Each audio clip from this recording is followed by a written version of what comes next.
Olha, realmente a gente vê um abuso de pré-treinos muito grande. Creio que já foi pior. Hoje nós vemos grandes nomes do bodybuilder, da musculação, já falando assim, galera, eu prefiro treinar sem pré-treino. A galera já, opa! Então esse é o nosso número 11 da lista, estratégias muito ruins e comuns, que é o abuso do pré-treino. Então já clica no gostei, se inscreva aqui no canal, porque quando falamos do uso do pré-treino pontual, ele é muito legal. Porque você está ali indisposto e tal, aí você usa, você treina bem, bacana. O pré-treino ele não é para te jogar num estado de louco, né? Eu vou para uma festa jovem de música eletrônica alta, quero chegar lá louco. Não, musculação a gente treina focado, é um esporte. A gente não quer chegar lá tremendo e tendo vertigem quando está treinando. Então, não abuse de pré-treino. Isso não melhora a qualidade do seu treino e vai te adoecer. Número 10. Abuso de termogênico. Galera, cai no mesmo do pré-treino, porque também é um estimulante. Leandro Twin, e termogênico sem cafeína, não vale a pena? Já fiz vídeo sobre isso, lembra de procurar Leandro Twin mais tema. Pessoal, quando nós falamos de um termogênico de forma abusiva, nós falamos dos mesmos problemas de um pré-treino, só que nós também comprometemos um efeito rebote posterior. Então, o termogênico, ele é para ser utilizado quando o nosso apetite está pegando, a nossa disposição está baixando e nós queremos melhorar um pouquinho a queima de gordura. Mas a gente sempre usa uma quantidade belezinha. Não joga lá para cima para ver estrela, não é o objetivo. Você quer ver estrela? Vai tomar droga, vai cheirar. O suplemento é para te ajudar no processo de emagrecimento. E mais termogênico não quer dizer mais resultados, está longe disso. Para mim seria conveniente dizer que sim, passar meu cupom, mas não é. Então evite o uso do termogênico, só use quando for necessário. Leandro, tu só vai falar de suplemento aqui? Não. Número 9, não fazer refeição livre do lixo nem nada. Pessoal, numa dieta bulk, a refeição livre realmente não tem nenhuma função metabólica. E sim para atender o nosso paladar, dar um pouquinho de graça ali na vida. Não que esteja sem graça, mas você comer um alimento mais saboroso, ninguém vai discutir que não é legal, que não é gostoso. Agora, você cortar isso 100% pode danificar a parte mais importante, que é a mental. Logo, se você não tem uma mente que atua bem, você não vai conseguir fazer dieta.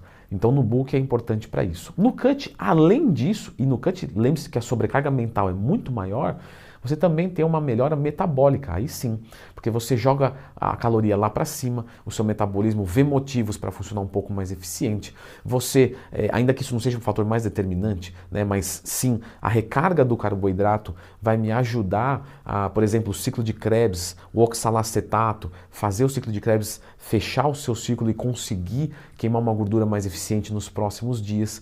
Então, a recarga de glicose é muito importante. Leandro, eu não posso fazer essa recarga de glicose comendo limpo? Claro, se você prefere assim realmente, beleza. Mas se você tem que fazer a recarga de qualquer jeito e você consumir uma refeição livre com algum alimento que você goste, talvez seja mais interessante. Tem gente que, eu já atendi alunos que realmente não ligam para a refeição livre. Tudo bem nesse caso. Mas se você está sentindo um pouquinho de falta, você deve fazer uma refeição livre por semana. Número 8, vamos voltar para o suplemento. Achar que suplemento é sempre inútil. Vejo dois grandes extremos. Quem toma um monte de suplemento e quem só faz a dieta com suplemento, que se tiver suplemento não treina e tal. Tá errado? Tá. Vejo outro extremo. Suplemento não serve para nada, é uma porcaria, tudo enganação e tal. Também tá errado. Pessoal, suplementação é uma alimentação de forma concentrada ou isolada. Num copo de leite eu vou encontrar 6, 7 gramas de proteína. Num copo de whey eu encontro 24 gramas de proteína. Qual dessas duas proteínas é melhor? Indiferente. Só que num eu tenho um concentrado, que pode ser bom como pode ser ruim. Tá? Para uma pessoa que tem facilidade de comer proteína, não vai tomar whey, não presta, não é legal. Eu já como frango, não precisa. Agora, uma pessoa que não consegue bater sua proteína é excelente.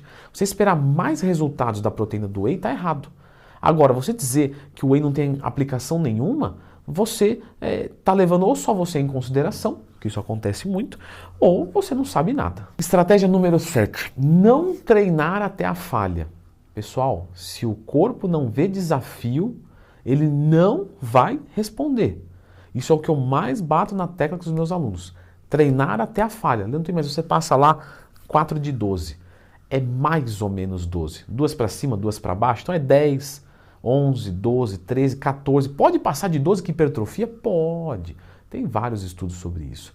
Então se passa 12, de 10 a 14. Mas tem que falhar. Tem que ir até a falha. Estratégia número 6. Excelente estratégia. A estratégia de não ter estratégia. Eu vou tomar suplemento sem dieta.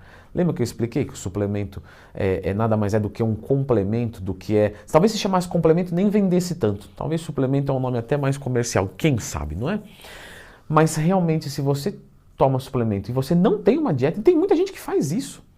Tem muita gente que está assistindo o vídeo e fala, realmente é um erro. Mas faz. Toma lá sua creatina, toma um whey, toma um multivitamínico e não tem dieta. Não tem. Não sabe o que vai comer. Ah, eu almoço mais ou menos ali. Não, não é mais ou menos. Você não quer um resultado, né, pontual? Então você tem que ser pontual, pelo menos uma parte da sua vida. Não é precisa viver o resto da vida assim.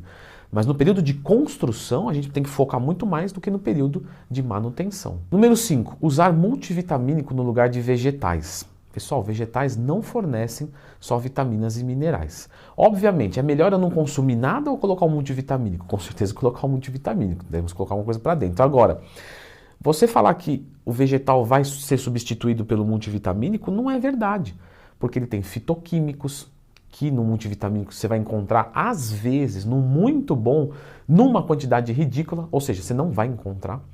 E também você tem as fibras, que não vai ter no multivitamínico. Então a troca não acontece assim. Número 4, não fazer aeróbico. Mesmo num bulk, o aeróbico ele é importante, porque ele melhora a sensibilidade da insulina. Com uma melhora da sensibilidade à insulina, nós temos mais hipertrofia e não menos hipertrofia. Então o aeróbico é bom tanto no bulk quanto no cut. São poucos os casos de fisiculturistas que não fazem aeróbico. Fisiculturista é simplesmente quem está querendo modelar o seu corpo. Então todos nós aqui que estamos treinando para hipertrofia, queremos definição muscular, somos fisiculturistas. Estratégia número 3, fazer cardio demais. Então eu vejo gente largando uma dieta cutting, de perda de peso, fazendo 2 horas de cardio por dia. Pessoal, atleta, eu vou falar de novo, atleta faz 2 horas de cardio, faltando 1 mês ou 2, numa preparação para competir. E você, com 40% de gordura, vai começar uma dieta com 1, 2 horas de cardio? Galera, põe a mão no coração, porque tem algo errado aí. O atleta, para tirar de 7% de gordura para 5, 4, ele faz isso. Você não precisa, provavelmente. Então não exagere no cardio também. Estratégia número 2.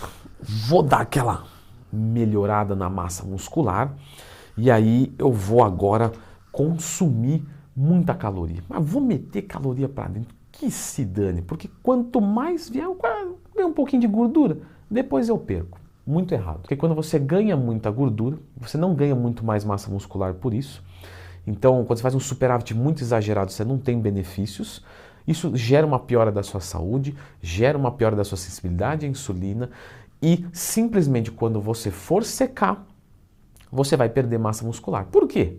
Porque você tem muita gordura. Então você tem que ficar mais tempo em cut. Mais tempo em cut, mais processo catabólico. Se você fica mais tempo em processo catabólico, você perde mais massa muscular. E aí, nós já pulamos para o erro número 1, que normalmente quem vive de extremos vive nas 2 etapas. Então o cara vai lá e come feito um louco, sem controlar nada, no excesso. E quando vai entrar num cutting, simplesmente zera o carboidrato.